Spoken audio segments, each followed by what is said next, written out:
Senior सहाफ़ी और तज्ज़ियाकार अबसार आलम ने कहा है कि पिछले दिनों जनरल बाजवा और उनके साहबजादे को दुबई में मटर गश्त करते हुए एक सड़क क्रॉस करने के लिए रेड सिग्नल पर बगैर हिफाजती कमांडोज के इंतजार करते देखकर मेरा कमजोर दिल तो टूट ही गया। वजह यह है कि कुछ ही हफ्तों पहले एक वक्त था कि जब वतन अजीज में पाक फौज के सिपह सलार के घर से निकलने से कई घंटे पहले शाहराहें बंद कर दी जाती थीं, जहां से शाही सवारी गुजरना होती थी। फौजी कमांडोज मशीन गने उठाए सड़क के दोनों तरफ कतार अंदर कतार ऐसे खड़े होते कि फातह क्लोपेत्रा, मिस्र, यूनान, France, Spain, Switzerland, Belgium, Holland और बर्तानिया रोमन शहंशाह जूलियस सीजर भी देख लेता तो ब्रुटस के खंजर के वार के बजाय हसद की आग में जल मरता। अबसार आलम इसी हवाले से एक अफसोसनाक वाकया बयान करते हुए बताते हैं कि मार्च 2020 में मेरा बेटा मोहम्मद उमर अबसार अपना पहला क्रिकेट मैच देखने के लिए पिंडी स्टेडियम के सामने मरी रोड पर अपने कजन्स का इंतजार कर रहा था कि वो पहुंचे तो सब मिलकर इकट्ठे ही PSL का मैच देखने स्टेडियम में दाखिल हो सकें।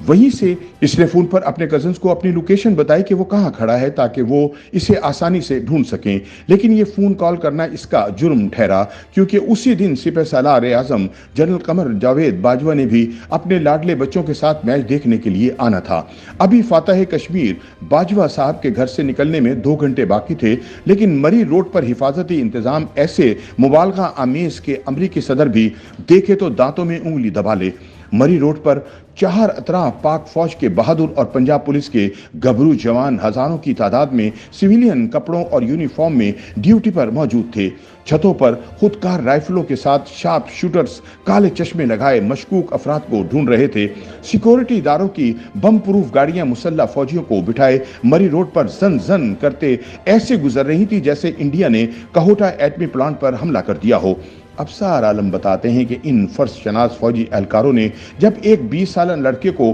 फोन पर बात करते हुए देखा तो भगदड़ मच गई। फौज और पुलिस के चाको चौबंद नौजवानों ने फौरन उसको घेर लिया, इसके हाथ से फोन छीन लिया और इसे घसीटते हुए साथ ले गए। इससे पूछा गया कि वो कौन है तो इसने अपना नाम बता दिया और मजीद पूछने पर यह भी बताया कि वो अबसार आलम का बेटा है। बस ये सुनना था कि फौज और पंजाब पुलिस के तकरीबन 15-16 शेर जवान उसे धक्के देते एक बिल्डिंग में ले गए। इसके बाद वो सब उस निहत्ते लड़के पर पिल पड़े, घूसों, थप्पड़ों, लातों और ठुड्डों से उसे मारना शुरू कर दिया। वो लोग इसे उसका जुर्म भी बताते रहे कि तुम्हें पता नहीं कि आर्मी चीफ साहब आ रहे हैं। फोन पर बात करके सिक्योरिटी में मुदाखलत कर दी। बताओ इस VIP मोमेंट की इंफॉर्मेशन किसको दे रहे थे? उस कमरे में धींगा मुश्ती के दौरान एक पुलिस वाले को होठ पर चोट भी आ गई जिसका इल्जाम मेरे बेटे पर लगा दिया गया।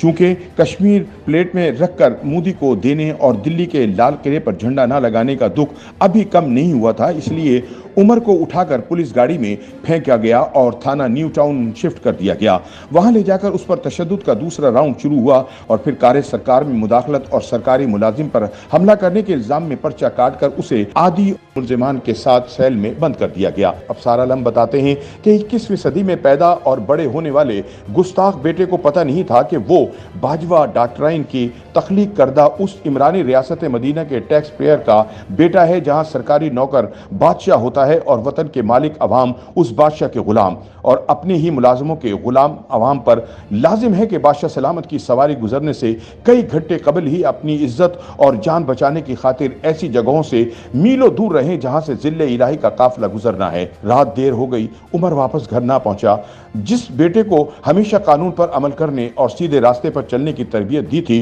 जब वो मेरे बाजुओं में तड़प कर रोया तो मेरे पास उसकी भीगी और उदास आंखों में कुलबुलाते किसी भी सवाल का जवाब नहीं था। उस रात से मेरे इकलौते बेटे के नफ्सियाती मसाइल शुरू हुए, जिनका इलाज और थेरेपी आज तीसरे साल भी जारी है। पूरे खानदान ने जो परेशानी उठाई वो एक तरफ, लेकिन उसका एक तालीमी साल जाया हो गया और आज भी वो अपने ट्रॉमा से निकलने की मुसलसल कोशिश कर रहा है। अबसार आलम बताते हैं कि ये वाक़या सिर्फ मेरे बेटे का नहीं, इस मुल्क के हज़ारों बेटों को अपने बच्चे बाहर सेटल करवाने वाले जाली सीजरों की महदूद दिमागी सोच की भेंट मुख्तलिफ अंदरूनी और बैरूनी एडवेंचर में या तो कुर्बान करवा दिया गया, जैसे कारगिल, जहां से शहीदों के जस्द खाकी लेने से भी इनकार किया गया, या फिर उनको पहले मुजाहिद और फिर दहशतगर्द बनाकर डॉलर्स के लिए मुसल्लत की गई पराई जंगों का ईंधन बना दिया गया। कौम के हजारों बलोच, पख्तून, सिंधी, महाजिर, कश्मीरी और पंजाबी बेटे इसलिए गायब कर दिए गए कि वो इस वतन पर अपना हक जतलाते हैं और यहीं रहकर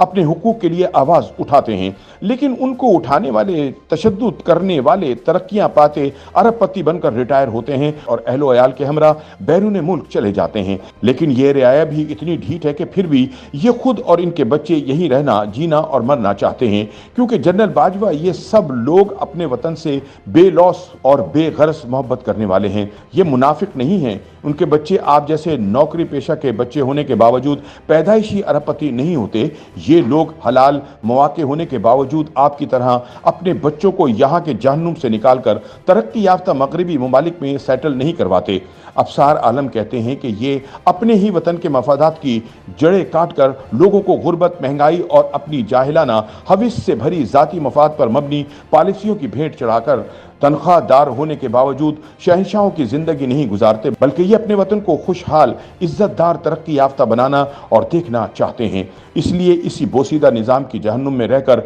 अपनी बसात से बढ़कर नस्ल दर नस्ल अपनी मुशक्कत जारी रखे हुए हैं, क्योंकि इनका खमीर इस धरती की बिसांदी मिट्टी से उठा है, ना कि अमरीकी डॉलर या बरतानवी पाउंड के नए करेंसी नोटों की खुशबू से। अफसार आलम मजीद लिखते हैं कि जनरल बाजवा, मेरे और कौम के बेटों और आपके बेटों में फ़र्क सिर्फ यह है कि हमारे बच्चे बदकिस्मत हैं, क्योंकि वो उन वालिदैन की औलाद हैं जो हमेशा ईमानदारी से अपना रिज़्क़ हलाल इसी वतन में कमाते हैं, टैक्स देते हैं, अपने बच्चों को वतन से मोहब्बत सिखाते हैं, यही घर बनाते हैं और कारोबार करते हैं। हराम का अरबों रुपया लूट कर ज़मीनों पर कब्जा करके हाउसिंग सोसाइटियों में खानदान के हर फर्द के नाम पर भत्ते में प्लाट और महलनुमा घर हथिया कर अपने और अपनी 7 नस्लों के लिए जायदादें नहीं बनाते। इस मुल्क के मालिक शहरी वो बदकिस्मत रियाया हैं जो अपने बच्चों को तमाम उम्र रिज़्क़ हलाल कमा कर पालते हैं, बगैर किसी इंसाफ, आज़ादी, तहफ़्फ़ुज़, इज़्ज़त और बुनियादी हुकूक के बदले ये रियाया अपने बच्चों का रिस्क काट कर तमाम उम्र सैकड़ों किस्म के टैक्स अदा करते हैं, ताकि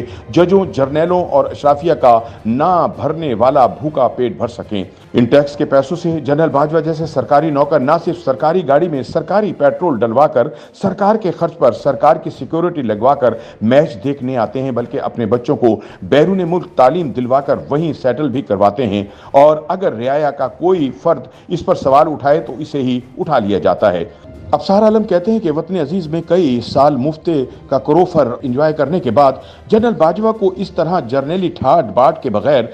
बेनीलो बेमराम दुबई की सड़कों पर अपने बेटे के साथ पैदल जूते चटखारते देखकर मुसरत नहीं हसरत हुई कि काश हमारे वतन की भी इतनी किस्मत होती जहां पर आप जैसे घर के बब्बर शेर और मोहल्ले के खरगोश कराची, कोयटा, कश्मीर, पेशावर, लाहौर की सड़कों और चौराहों और इस्लामाबाद की मारगला रोड पर आईन कानून की हुर्मत करते, रेड सिग्नल पर अपनी दर्जनों बम और बुलेट प्रूफ गाड़ियों में रेड सिग्नल का एहतराम करते दिखाई देते। इस आइन की, जिसकी इज्जत और हिफाजत करने का हल्फ उठाने के बाद ही ये रियाया आपको बंदूक खरीद कर देती है, ताकि आप इस बंदूक से हमारे बच्चों की हिफाजत करें, ना कि उसी बंदूक के जोर पर हमारे बेटों को अगवा करें, तशद्दुद करें, गोली मारें या उनकी तशद्दुद ज़दा लाश को वीराने में फेंक दें और खुद कई साल इस मुल्क को लूटने, खसूटने और तबाह करने से फारिग होकर रिटायरमेंट के बाद अपनी दौलत समेटें, लग्जरी चार्टर्ड तैयारे में उड़ते हुए किसी महफूज, मॉडर्न और खूबसूरत शहर में लैंड कर जाएं, अपने बच्चों की खुशियां देखें और आखिरी दिन हमारे टैक्स के पैसों से चलने वाले बेइंसाफ निज़ाम के मुंह पर कालक और गार्ड ऑफ ऑनर का तमाचा रसीद करके मेरे पाक वतन के झंडे में दफन होने के लिए एक लकड़ी के बक्से में वापस आ जाएं। YouTube पर गूगली न्यूज देखने के लिए youtube.com की सर्च बार में गूगली न्यूज टीवी टाइप करें। गूगली न्यूज के पेज पर सुर्ख रंग के सब्सक्रिप्शन वाले बटन पर क्लिक करना ना भूलिए। YouTube पेज पर अपलोड होने वाली वीडियोस से बाखबर रहने के लिए बेल आइकन पर क्लिक कीजिए। आपको हर नई वीडियो के बारे में नोटिफिकेशन मौसूल हो जाएगा।